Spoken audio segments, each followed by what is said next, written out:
నమ్మ జీవితం మూడోసారి కూడా తప్పిపోయింది ఎగ్జామ్. ఇక నేను బతకడం కూడా అనవసరం, ఎటని పోయి చావలేని చేస్తా. పోతే పోని ఏ లారీ కింద పడి చేస్తా. ఎవడు పడతారు ఈ కష్టాలు ఈ బాధలు, లేకపోతే ఏ బాధలు పడైనా చేస్తా. ఎవడు పడతారు ఈ కష్టాలు ఈ బాధలు. అబ్బా ఎవడు అదే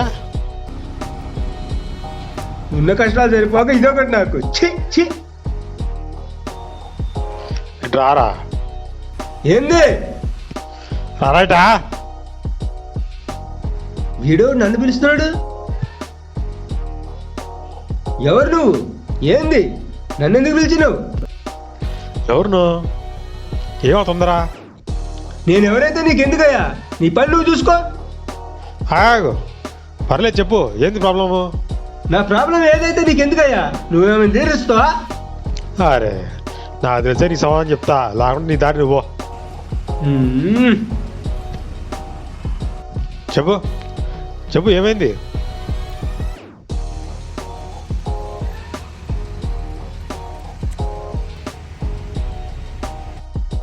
పుడితే డబ్బున్నోడికి పుట్టాలి, పేదోడికి పుడితే తిండికి తిప్పలకి కష్టాలు పడాలి, రోడ్ల పడి తిరగాల, 400-500 ఇచ్చేవాడి కింద పని చేయాల.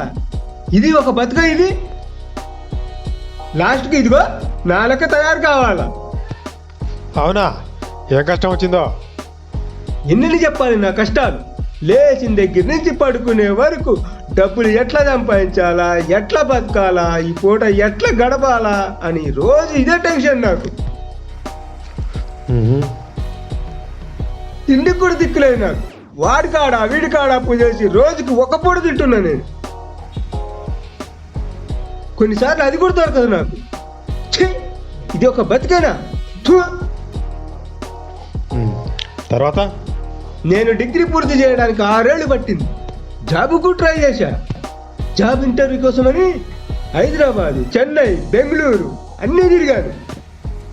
ఎక్కడికి పోయినా కానీ వాళ్ళు అన్నీ ఇంగ్లీష్లో అడుగుతున్నారు. నాకేమో ఇంగ్లీష్ రాకపోయా. వచ్చి నేను ఇంగ్లీష్ మాట్లాడుతుంటే వాళ్ళంతా నవ్వుకున్నారు. నాకు సిగ్గేసింది. తర్వాత గవర్నమెంట్ జాబ్కు ట్రై చేశా.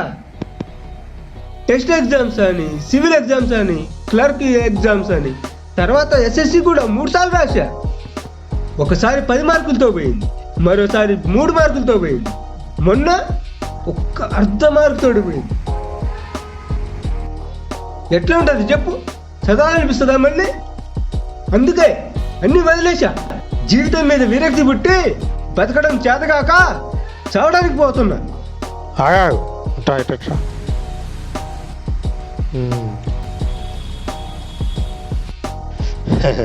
నీదో కష్టమా? నీకంటే ఎక్కువ కష్టాలు ఉన్నా నేను. నువ్వన్నా రోజుకి ఒక పూట తింటున్నావు, నేను 2-3 రోజులకు ఒకసారి తినేటోని. ఒకసారి అది కూడా దొరికేది కాదు. డబ్బు ఉంటేనే జీవితమా? ఎవరు నీకు చెప్పింది? నువ్వు సంతోషంగా ఉండాలంటే డబ్బు ఉండాల్సిన అవసరమే లేదు. డబ్బున్నోడు సంతోషంగా ఉంటాడో లేదో తెలియదు, కానీ వాడు మనశ్శాంతిగా ప్రశాంతంగా అయితే అస్సలు ఉన్నాడు. డబ్బున్నా లేకపోయినా సంతోషంగా ఉండేది పేదోడు, మిడిల్ క్లాస్ వాడు మాత్రమే. అలాంటి కుటుంబంలో పుట్టేందుకు గర్వపడు. ఉద్యోగం లేకుంటే బతకలేవా? ఉద్యోగమే జీవితమా? బతకాలంటే చాలా మార్గాలు ఉన్నాయి. నీకే సొంతంగా టాలెంట్ లేదా?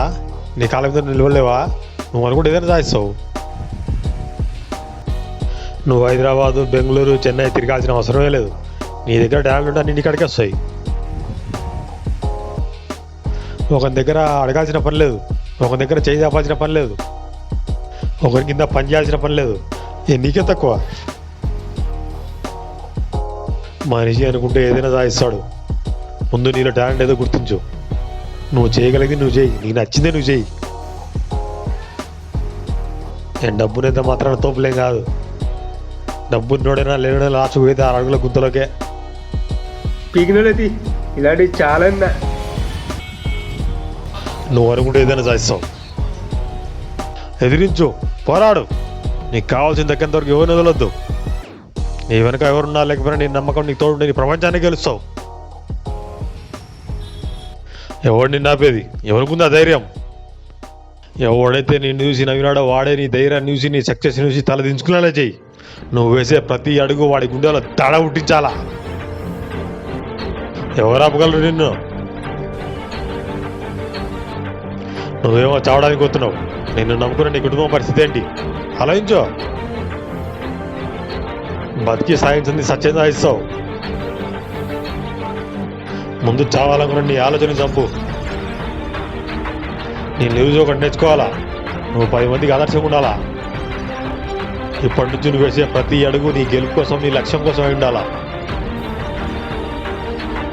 ధైర్యం నమ్మకం తోడుంటే గెలుపు ఎప్పుడు నీకు బానిసే. చావు గురించి ఆలోచించొద్దు, ఓటమి గురించి ఆలోచించొద్దు, నెగిటివ్ ఆలోచనలు అస్సలొద్దు. నీకు ఏది కావాలో దాని గురించి మాత్రం ఆలోచించు. గెలుపు కోసం ఆలోచించు. నీ లక్ష్యం వైపు అడుగులు వేయి. వెళ్ళు, బయలుదేర బయలుదేర. చావు ఒకటే మార్గం కాదు. వెళ్ళు, నిన్నేవాడు ఆపేది.